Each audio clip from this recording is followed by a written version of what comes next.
Oh, okay, yeah. That's the where all the people are. Oh, thank you, Nancy Pelosi, private equity, not affiliated with Compass Mining.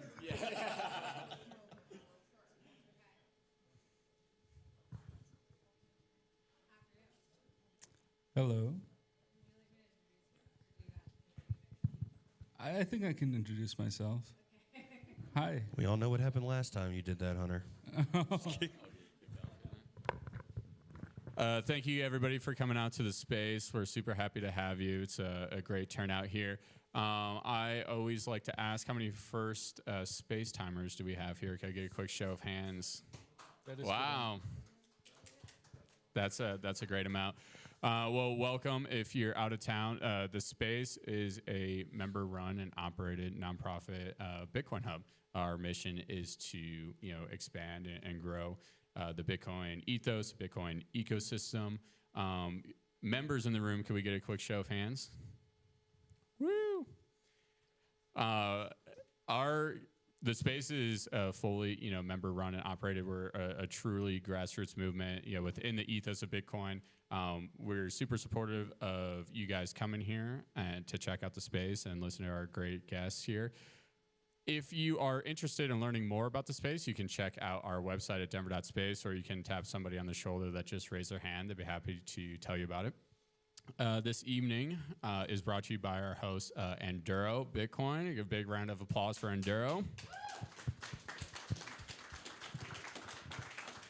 It's an honor to be welcoming the Anduro team. We tried very hard to curate a lineup this week of Bitcoin-only events and really highlight different projects in the Bitcoin ecosystem. So huge shout out to them. And this one in particular is special to us because we have two space members, Hunter Beast and Tatum Turnup.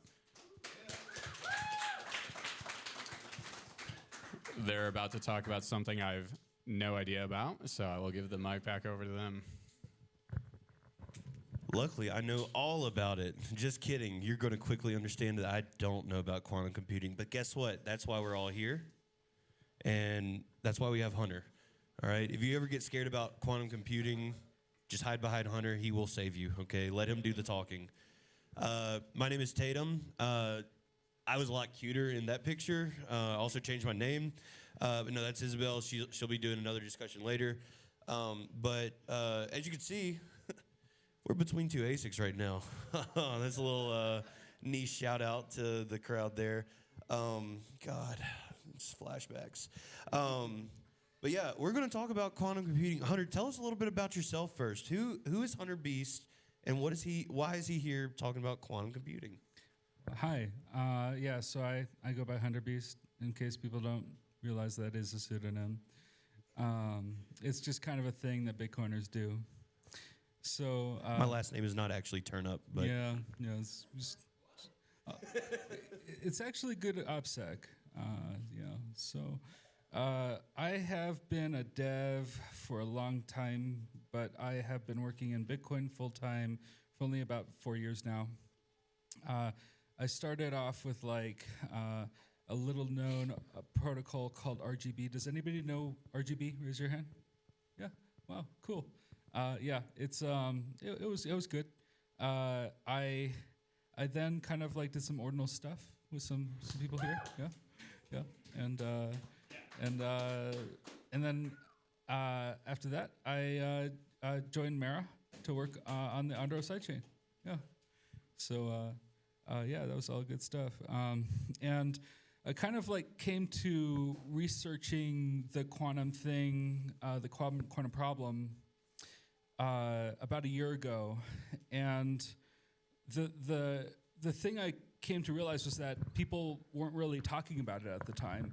I remember looking on the mailing list for recent conversations, and the most recent conversations we had on the Bitcoin Devs mailing list was in 2020 when Taproot was starting to looking to be activated.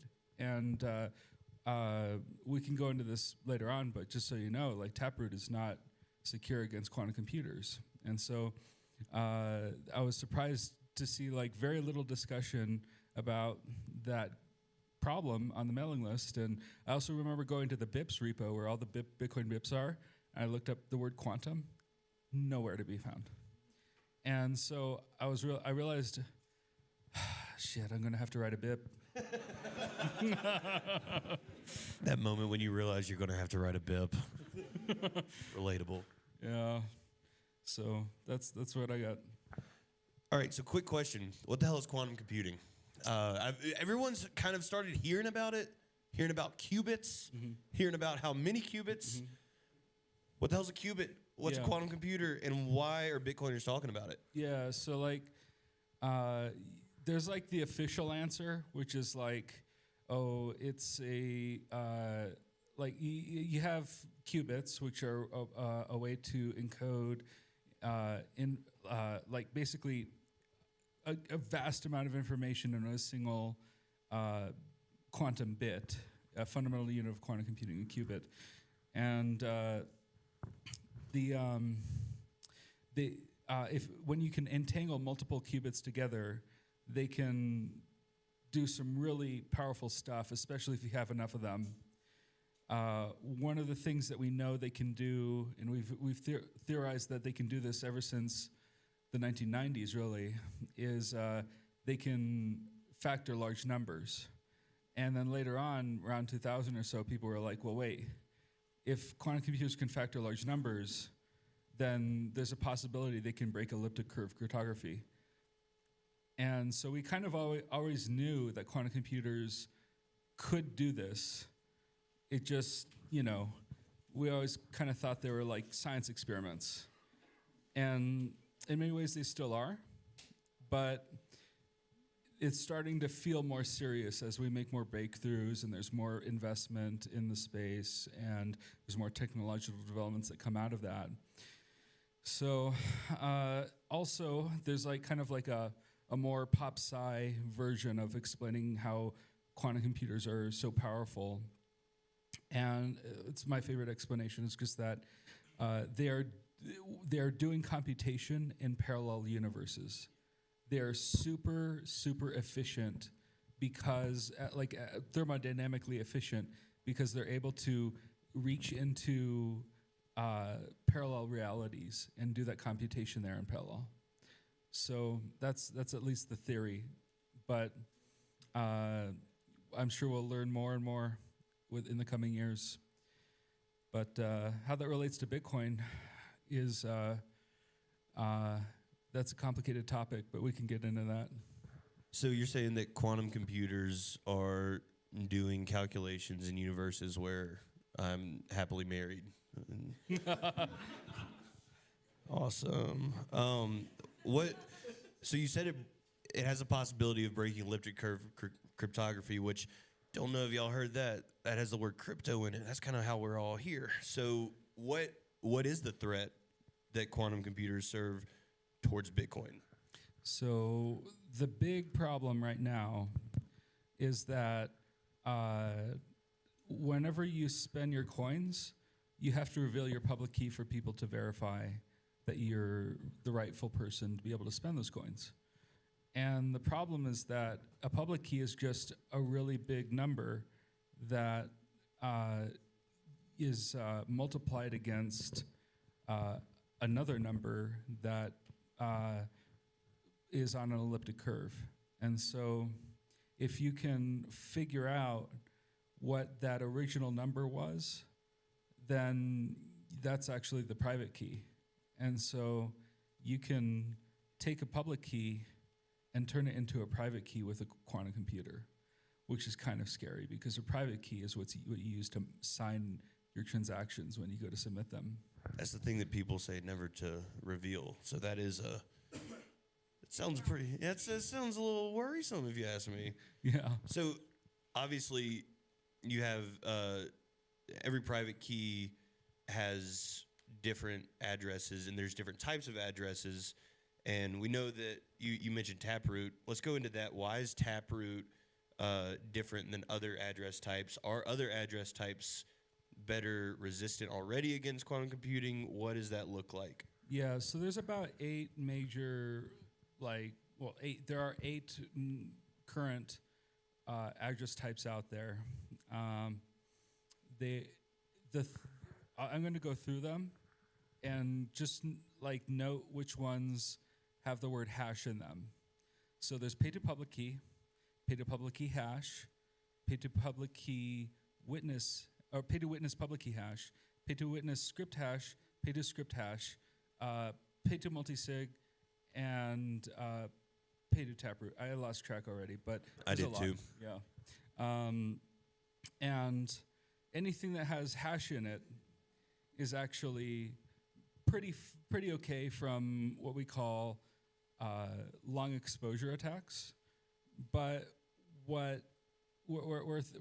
things get a little bit more dicey is when you don't have a hash to your public key. And so an address is, just so people know, is that it's generated. So you first take your private keys, which are in your wallet, and then your wallet will generate a public key for each private key using elliptic curve cryptography. And then it'll hash that, generally it'll hash that, unless it's in Taproot, it'll hash that public key and then encode it in a way that looks human read. At least it's not a bunch of bytes, right? Not a bunch of ones and zeros. It's just, it looks like BC1Q, right? People have probably seen that. Unless you're on old school one addresses. But yeah, so the one problem with Taproot addresses, though, is that they actually encode the actual public key in the address itself. And so when you go to pay that address with some coins or some sats, you're actually paying to a revealed public key. And so that just goes on chain. And so it's only about as secure as Satoshi's coins, which are, also at risk. And I was going to ask you about that. Since Satoshi's coins, amongst several other lost coins, in theory, cannot update their addresses or anything, is it safe to say that those dormant coins might move whenever we reach that point with quantum computers? Well, if we do nothing, yeah. There's, of course, like there's a scenario where we do nothing, including not activating a certain BIP. Good segue. Yeah, that would be pretty bad because you wouldn't really have a safe way to use Bitcoin. If, we call this Q day. If it happens, if we come to realize it's happening, because it's not always obvious when it's actually first starting to happen too. It's kind of a gradual realization. Oh shit, So if it were to ever happen, then there's two possibilities. One is we have hopefully forked BIP 360 in. Or, let's just assume we have. Then there's the option of letting the lost coins from early on be liquidated and returned to circulation, and then the supply just becomes 21 million, as was originally intended, and not some subset of 21 million with lost coins and Satoshi's coins and things like that, which could definitely have an impact on the price. So then there's some other people who I call confiscators, who, as opposed to the liquidators, and the confiscators advocate for some measure of a lockup time, and if they want to kind of lock up Satoshi's original coins. Now, there's a guy here I just met tonight who gave me a really good idea. It's kind of like an in-between of those two ideas. His name is Charlie. Where's Charlie? Yeah. Hey, Charlie Glahe.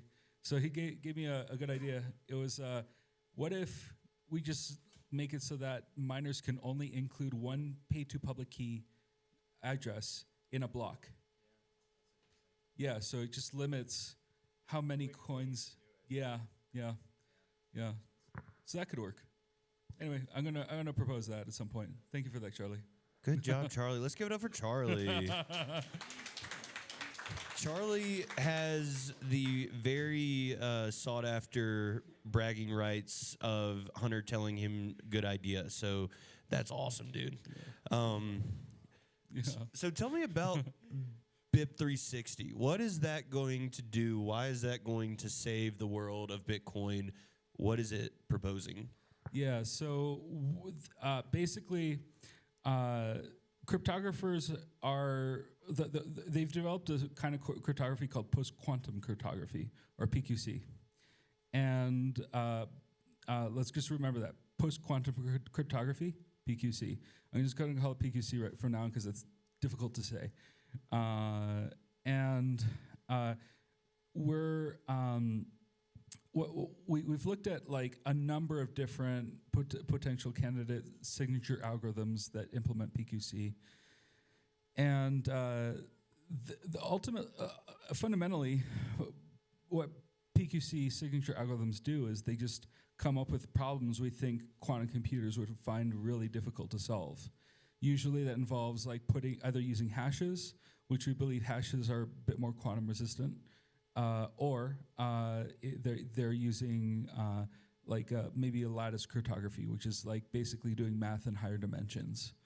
And so we believe that both those approaches, either hash-based or lattice-based cryptography, could be good, hard problems for quantum computers to solve, and meaning that they're so hard that they can't be solved with a quantum computer, and so they make it more resistant. And nobody really knows like if there is a vulnerability in any one of these algorithms because they're so new. Like it's very difficult to prove a negative, right? And so what we decided was we would include 3. And the 3 that were chosen also happen to be basically the ones that were approved by the government to use, for themselves to use. And so if it's good enough for protecting government secrets, it's probably good enough for Bitcoin. That's a sentence you probably never thought you'd hear. Yep. So it's the best we can do for now. And it's not perfect, but the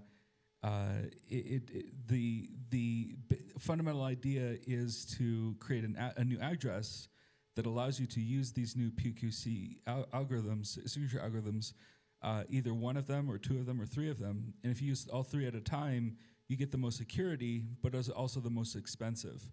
And so it's kind of like, imagine thinking of it as like adding additional deadbolts to your door, additional locks. And so if you're able to like add additional locks to your Bitcoin, then some of the bigger ones might be more expensive. So you might really only opt for them if you have a really big UTXO. Like if you're Binance or Kraken or something, you're going to want to use this to secure your cold wallets. But if you're just some pleb who's just stacking and but being prudent for the potential future where hopefully they want to be able to spend their sats well into the future safely, then they might opt for just one of the smaller signature algorithms. So that's essentially the thinking behind that. So the big question is, actually there's 2 questions. One's more important than the other, so I'm going to lead with that one. How do we get a BIP 360 hat? Where can we do that? That's a good question. I'm going to ask Isabel, but okay, Isabel is pointing. She's pointing everywhere.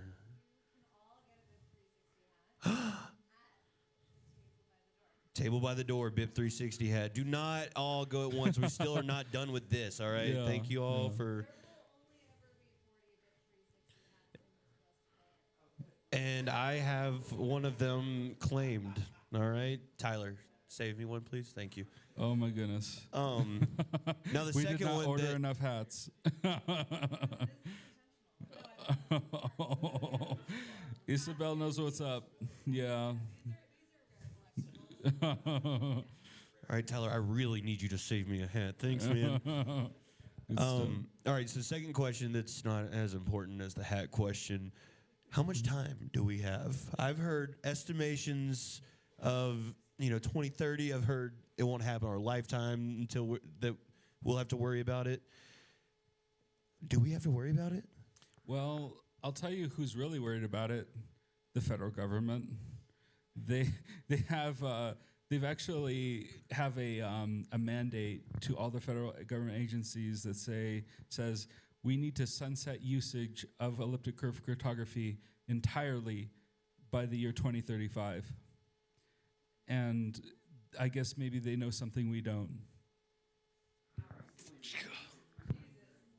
Yeah, and Wait, actually, to what? To 20 what? well, so yeah, so there is 2035 is the sunset date, but by 2030 they want no new projects like using it.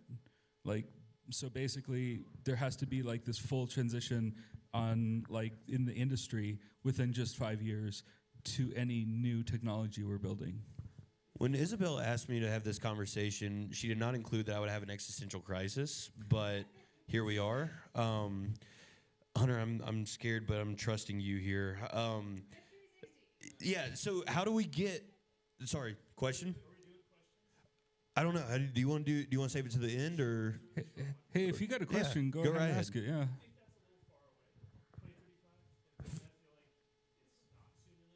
Well, if you're of low time preference, it's actually, it's like it really is not too far, right? Like, I mean, if you're a Bitcoiner and you're being prudent and you remember, I mean, January 3rd, 2009, right? Like that was only about 16 years ago, and so, like, this is like within less than the lifetime of Bitcoin. Just a couple halvings. Man, you gotta stop Yeah. rephrasing that because it's just getting worse and worse. But luckily, we have something like BIP 360 to save us. So the quick question now is, maybe it's not quick, but how do we get that implemented? How do we pass this into being accepted in the consensus? Yeah, before I answer that, I think you had a follow-up question. Oh, I'm sorry.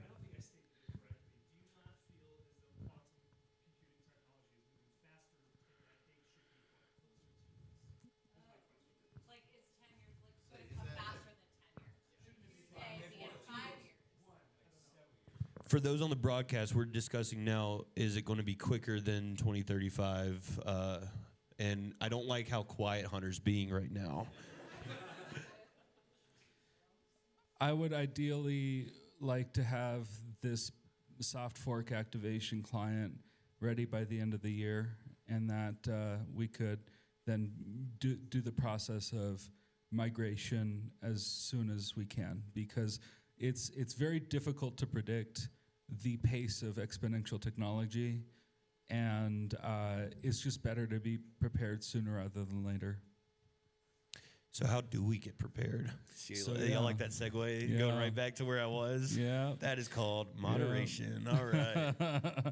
So, I've been working with some people at Mara. They want to be thought leaders in this space, and they have been gracious enough and helpful enough to offer me the time and resources to develop what we need to activate BIP 360.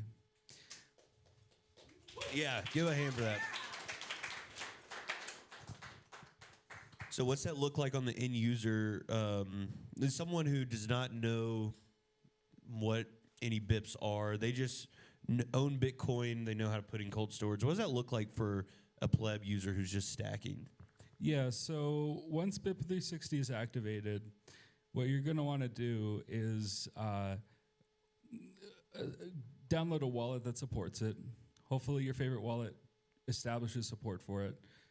And then it's just like how Taproot works, right? Like you were using SegWit addresses, and then Taproot came out, and now your wallet supports Taproot also. And then there'll just be this additional option for P2QRH, or pay to quantum resistant hash. And that will essentially be what it'll generate an address for you. You'll have the option, first of all, to like generate an address that has like 1 lock, 2 locks, or 3 locks, right? Depending on how much you want to secure. Maybe your wallet will also choose a heuristic, like if you're transferring more than 1 Bitcoin, then it'll add 2 locks. If you're transferring more than 10 Bitcoin, 3 locks, that kind of thing. But yeah, it's you'll just generate a receive address in the new address format, in the address type, and so and then you'll send your coins to it, and then you're good. That said, you'll also want to be really careful about UTXO management, as usual, as always, right? Because quantum resistant addresses will be a little more expensive than to spend from. But that said, they're not too pricey to send to. It's just to spend from them, you need to include the public key and signature algorithms that we've selected. And so that will drive up some prices in the transaction sizes. And in some ways, that can be a good thing because there's a lot of concern about the fee budget, the security budget, or the like what fees miners earn. And some people have talked about reducing the block size, but there's another alternative: increase the size of transactions.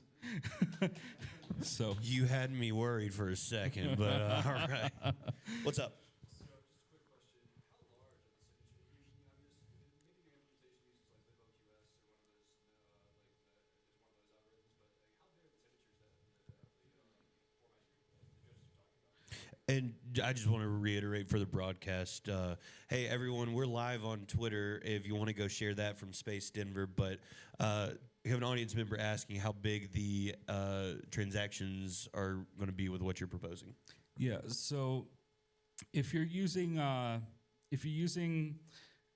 just one signature algorithm, let's just call it a lock. If you're using one lock, it's going to be maybe about 1.5 or 2 times bigger. Depending also on whether we implement a 16x discount, which we can also get into because that's pretty involved how we did that because we didn't want to give like a wholesale discount to everything. We wanted to only give the discount to public keys and signatures and nothing else, no other arbitrary data. And so if we do have a 16x discount, it'd only be maybe twice more expensive for just one lock. If you want all 3, it's more like 30 times more expensive. So, yeah.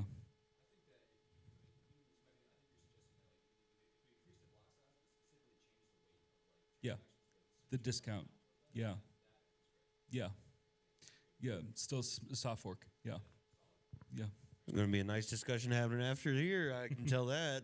I don't understand half of what y'all just said, but yeah, it sounded like some good stuff was happening. All right, so what's your overall message just about quantum computing? Is it something we should, as Bitcoiners, embrace, be scared of? How do we protect ourselves? Just like if you were to elevator pitch, tell someone about quantum computing and Bitcoin, what would it be? Well, I would say, first of all, like, don't sell your Bitcoin. There's no need for that, right? Like, don't worry too much about it. Yeah, and some of y'all apparently are already doing that if y'all didn't see the block clock out there. Anyway. Oh, yeah. Well, now might be a good time to buy, actually. Yeah, buy Bitcoin. Buy Bitcoin. But yeah, just saying it might be a good time. But yeah, I would for now, I would recommend not keeping your Bitcoin in Taproot addresses. I think that's like the biggest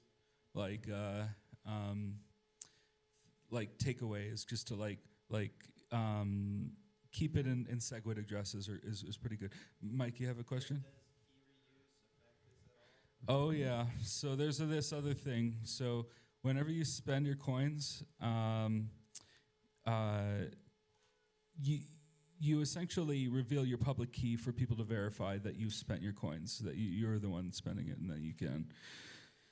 And if you were to then use the same address that you spent from to receive new coins, your public key is now known and available. And so this is just like a thing that most Bitcoiners know to do anyway for privacy concerns, right? Just keep doing that. Just keep using a new address whenever you want to receive funds, and whenever you spend from it, that's leave that alone. Yeah.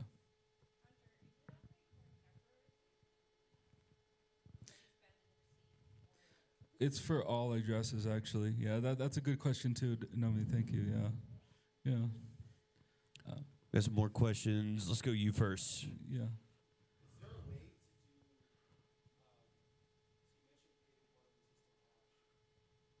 so you mentioned creating quantum resistant hash. Is there a way to do like wrapped data quantum resistant hash in a way that you could sort of help onboard people that are still using older address types, older witness versions, but still offer that quantum security without them using the new address type right away? Similar to how like you transition people over from big script hash to data witness. So you're talking about migration, ease of migration with that. Is that right? Okay. So my first instinct, and this is just like without having thought through this problem fully and conferring with other developers who might know more. Yeah, yeah. It's 'cause it's a gnarly question you gave me. So my answer to that would be like the thing with when we had wrapped SegWit, right, addresses was elliptic curve cryptography was still safe on both sides, right? And so like that was fine to do. It was just a little bit more costly, but it was fine to do. This time around, like we really kind of can't trust that elliptic curve cryptography is going to be secure even when you're using like an intermediary address type.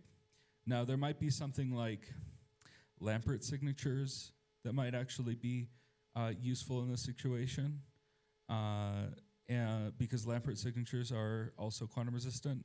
But to secure a 256-bit Lampert signature, I believe that is a 64 kilobyte signature and 16 kilobyte public key, so 80 kilobytes in total for that transaction. And so that's one reason why we're introducing post-quantum cryptography, because it's much smaller than that. And also when we include if we decide it's a good idea to include a 16x discount for post-quantum cryptography, then it'll be even cheaper than that, because a Lampert signature wouldn't be able to necessarily take advantage of the new field that we're adding to transactions, which we call the attestation. Sure. So there's a lot of really cool protocols that exist in Bitcoin because of the mathematics you can do over elliptic curves. Is that all just going to go away? Like, is there a version of quantum resistant signatures that still allow you to do the mathematics and some of the protocols that exist today? Yeah, that's a pretty complicated question, actually. So, yeah, no, it's so. The first thing that comes to mind is that there are post-quantum cryptography algorithms that support signature aggregation, but they're not perfect, and the savings you get from them is not high.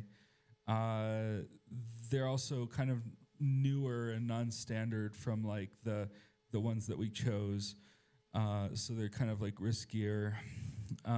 Falcon actually does support signature aggregation, which is kind of cool, which is one of the algorithms we chose. Just like for the PQC nerds in here, we chose Falcon, also known as FNDSA. We chose crystals dilithium, which is also known as MLDSA. And then we chose Sphinx, which is SLHDSA. And so none of those support things like, as far as we know, support things like what you would do in like a BIP32 wallet, where you would get an XPub. Because like with an XPub, it's really useful for a watch-only wallet, where it allows you, it's an extended public key, and it allows you to generate new addresses without having your private keys on the same device, which is like really useful. I use it, and so like we have no idea. I have no idea. Let's just say that I have no idea how we will make that fully BIP32 compatible with post-quantum cryptography. So like this isn't perfect, but it's better than nothing. Let's see. There's some other like things that kind of came to mind with your question, but I can't recall. So like it's a nuanced question what you asked me because there's a lot to it. But yeah, that's yeah, sounds good. Sounds good, Tover. Good stuff. Good question so far. Do you have another Yeah. one?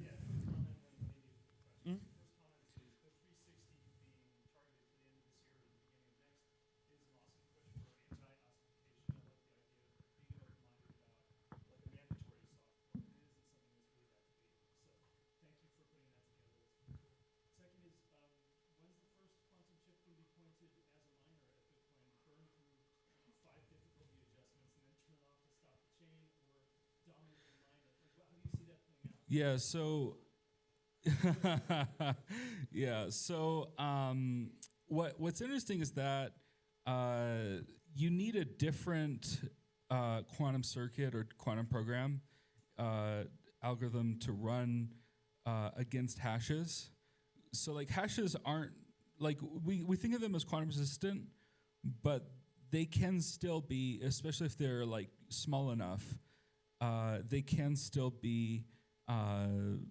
So there's an algorithm called Grover's algorithm, which can essentially it's like a optimization algorithm that can reverse a black box function, like a hash. It can basically take the output of the hash and find the pre-image, but it takes a ton of quantum power, like on a level that Shor's algorithm doesn't. Yes, it's very expensive to run. And some have argued like you would need like a quantum computer the size of the moon to do that. I think humans are quite clever creatures, and so we'll probably find a way to do that somehow, especially with the incentive that Bitcoin provides, right? So we'll see.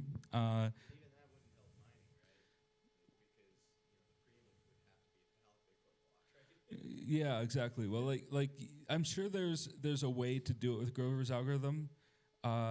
In mining might maybe be lower hanging fruit, but there's also the possibility that old public key hash addresses that haven't been spent from could also be broken by Grover's algorithm. So. But the thing about Grover's algorithm is it's so much like more. It requires so much more computation. It definitely is seen as a far future thing than when we see Bitcoin's signature algorithm break. And the algorithm that's used for factoring large numbers that I referred to earlier is called Shor's algorithm, SHOR, and that was discovered in 1995 by Peter Shor. It is known it could be, yeah, to break ECTSA. Yeah. What's up in the back? And sure.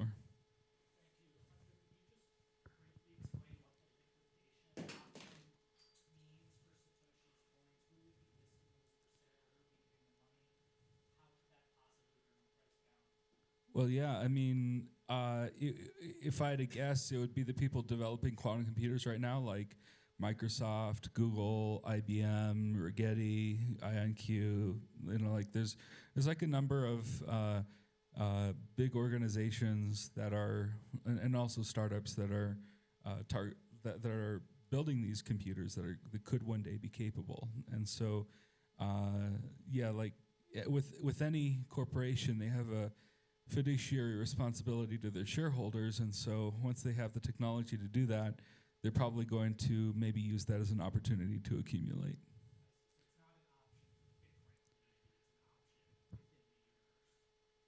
Yeah, I guess that's one way to put it, yeah. Wow. We're saving Bitcoin, baby. It may not feel like it, but we are. I have to go move some coins around now, I think. I don't know. But any closing remarks that you want to drop off before Wyatt? Hey.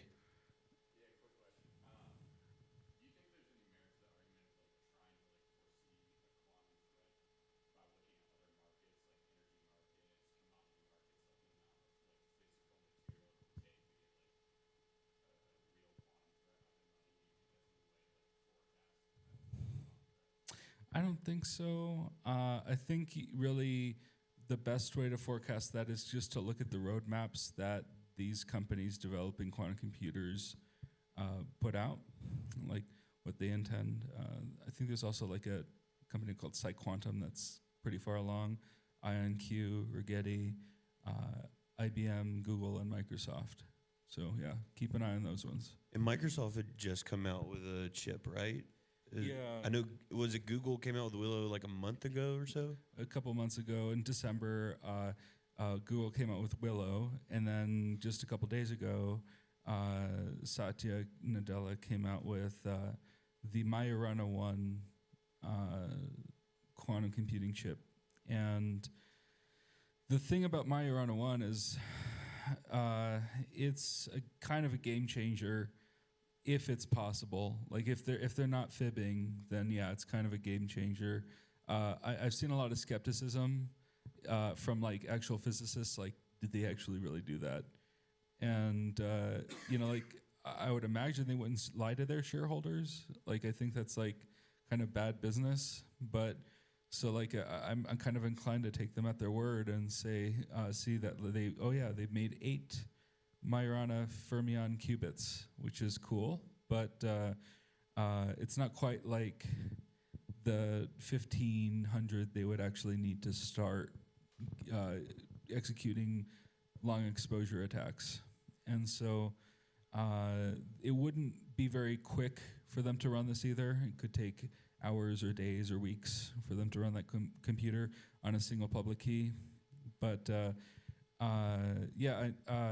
the thing about what's interesting about what Microsoft introduced was it's essentially a topological qubit, which is what essentially allows them to scale the technology quite a bit, and they create circuits through something called braiding, which is interesting. And oh my goodness, I'm not going to go into like Cooper pairs or Jefferson junctions on this stage, but yeah, there's some interesting stuff there. Yeah, for sure. That's awesome. Maybe Isabel, you're coming to talk too, right? Y'all have another discussion? No? Oh. Oh, I do look good up there then. Sorry, I thought that we were splitting it up based on what you said. My fault. Yeah, My fault. no. Way to go, making me look like an idiot, Hunter. God, I had a question. I cannot remember what it was now, but it was about Taproot. Oh, it was about how Taproot. It's obviously grown a lot, and that's what, like, a ton of stuff is being built on Taproot assets, and Lightning Labs just announced USDT. And like it feels like Taproot is at the center of a lot of Bitcoin development, especially on layers.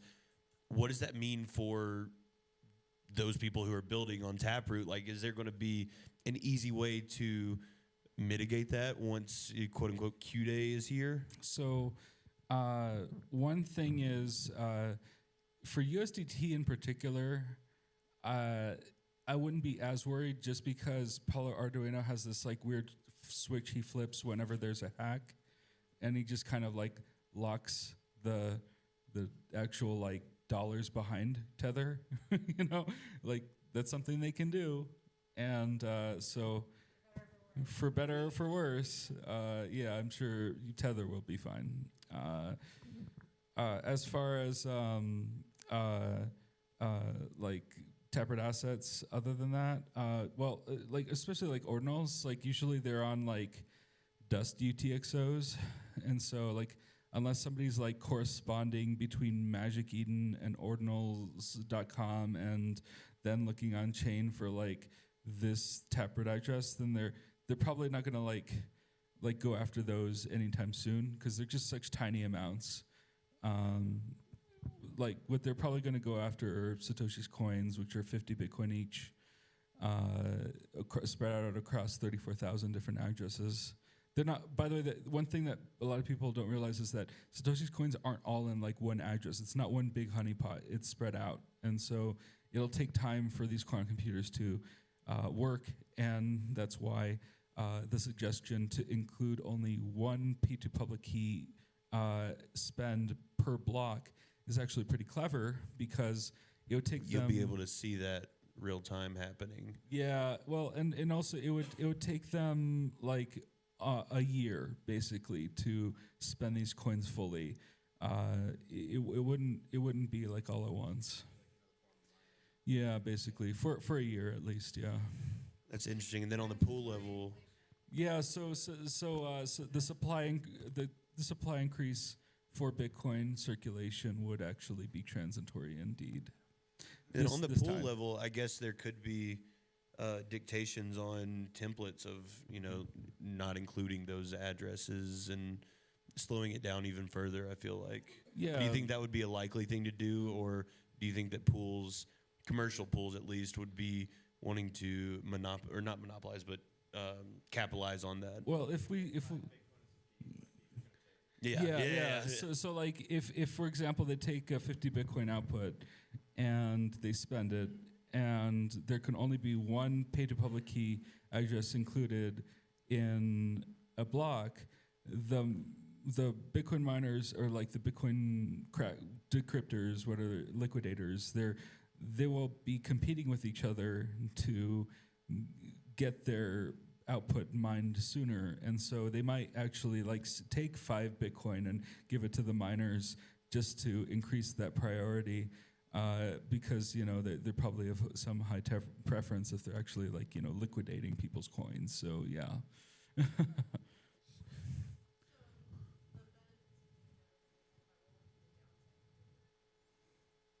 The downside of well, the only downside I can think of is that like people who have like legitimate like claim to their own P2PK addresses. It would be a fight every block to get that in there, right? Okay. Well, yeah, but also by that time, my like these like Shor's algorithm miners, these quantum miners or whatever you want to call them, like they would be able to access those funds anyway, and so like by the time they're able to do it, then it just hopefully slows them down too. So yeah, it definitely be like one of those things that like we'd probably want to activate later, but I don't know. It's hard to say. It's a good compromise though I think for the people who are advocating for completely locking down all P2PK spends, and those who are just like, no, we don't want to confiscate Bitcoin ever, regardless of the circumstance. Hey, real quick, I haven't been keeping up with time. Where are we at with time? Anyone? I have a watch. Did we? Yeah, but I don't even know when we started. It's just kind of. I've just been kind of like. Okay. Yeah. The questions and discussion is great. Yeah. I did want to ask. I saw that you had your hand up, and I want to get to you, but I do want to ask from the pleb side.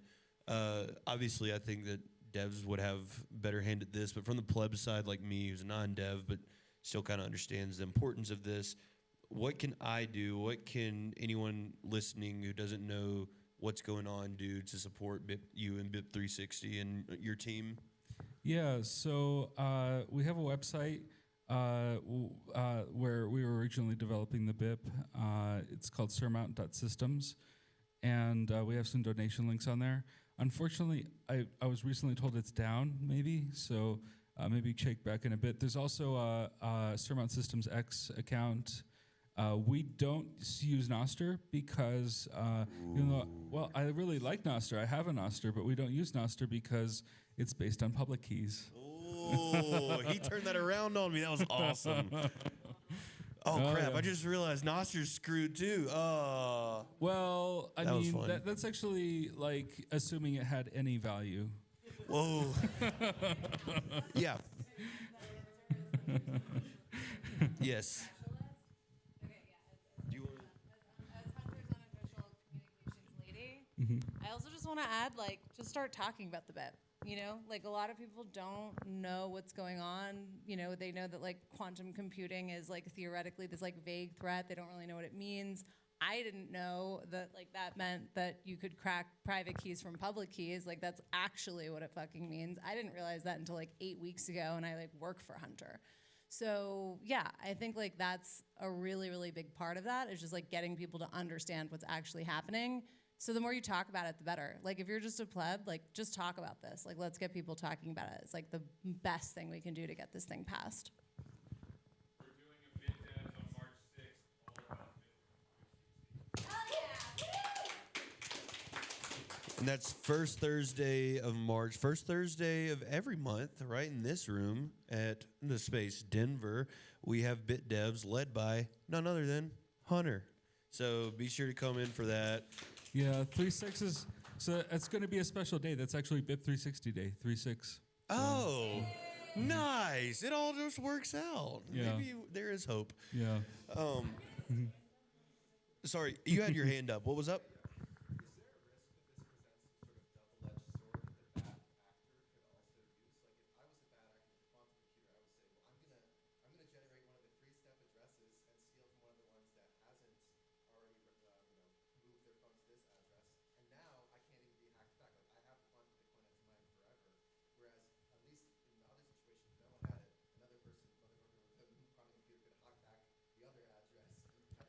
Just like playing a ping pong game of stolen coins.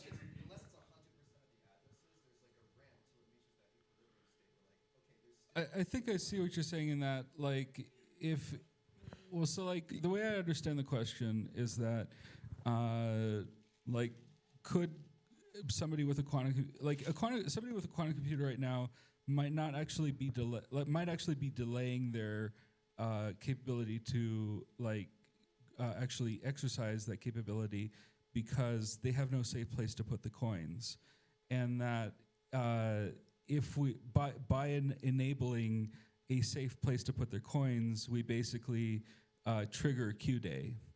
The one thing is that I would say to that is there actually is a safe way to use Bitcoin that is quantum resistant, and like for example, like SegWit addresses are quantum resistant, so they could just send them to a SegWit address. And they could also send it to a pay-to-witness script hash address with a bunch of signature algorithms, like a big multi-sig that has it's like a, I don't know, a 9 of 10 multi-sig, right? So like it makes it like a really hard target or something. So like that kind of thing, I think will be one good way to like secure the coins if you had a quantum computer already. So like I don't see why they would really wait or need to wait, because you can already use Bitcoin in a quantum resistant way now, especially if you were to, if whenever you needed to spend those coins, you would take those coins to a private mempool service, like one that's operated by Mara is called Slipstream, and it's actually pretty good and capable for like moving your coin securely without without revealing your public key to the mempool. Yeah, that's a good question. You mentioned long exposure attack, but what is the flip of that? Yeah, so a short exposure attack is when you've just revealed your public key to the mempool, and a quantum computer has like a fixed amount of time to solve for that. And it requires a much more powerful quantum computer than is needed to solve for like Satoshi's coins, which have been out there for forever. All Bitcoin addresses are susceptible to a short exposure attack if they're spent. Because you have to build public key, exactly. Pay to public key, like Satoshi's coins, yeah. Yeah, Because exactly. those are already public key embedded, right? Yep. Okay. Yep. Gotcha. There's a lot that we need to talk about after this. It's a deep rabbit hole. Yeah. You've got another question? No, it's totally Sorry, fine. I didn't even see you there. It's all good. Yeah.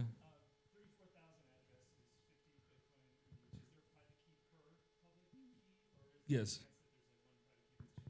No. Yeah. Yeah. Those are random. Yeah. Oh, geez. Yeah. Wyatt, what's up?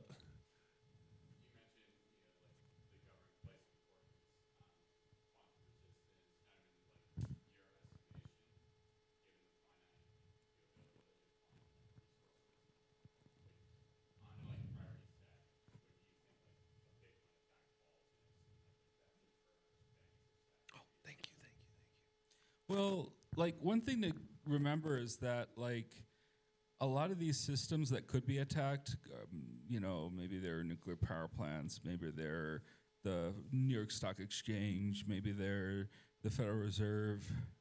They could all be fixed, you know? And like if Bitcoin is broken, that's a lot harder to fix. Like, are we going to do a hard fork that reverses any theft? Like, are we going to be Ethereum like the DAO hack? Oh, I was about to. You beat me to it. Yeah. Like, no, either that or we just get ahead of it and be proactive and proceed with a solution that isn't necessarily the perfect solution, but it's good enough to protect Bitcoin. So, are you saying that maybe you're not directly saying BIP 360? Well, are you saying the BIP 360 is kind of a decent band-aid until we kind of get the full understanding of the threat of quantum towards Bitcoin? Yeah, I think a BIP 360 is like what we need for the next 10 years after it's activated. Because like, So you're saying it's not a permanent solution? well, it'll be permanent It will be permanent, but for the most part. I mean, like, yeah, you could technically also soft fork it out, but like whatever you soft fork in, you can soft fork out. But I just think of it as just like what we need now to be most prepared. And yeah, like there'll hopefully be some investment into some people who are much smarter than I am.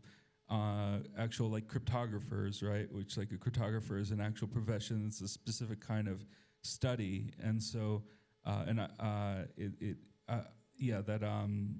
would say that hopefully we do come up with algorithm that gives you a nice small public key, a nice small signature, is fast to verify, gives you signature aggregation, gives you key tweaking, and if we had all those things, that would be the most perfect signature algorithm, and especially if it was only just one. We knew it like worked. We could prove like this was the very best one. That would be so great if we had that now, but we don't. And so that's why I chose 3. It's not perfect, but it's the best we can do.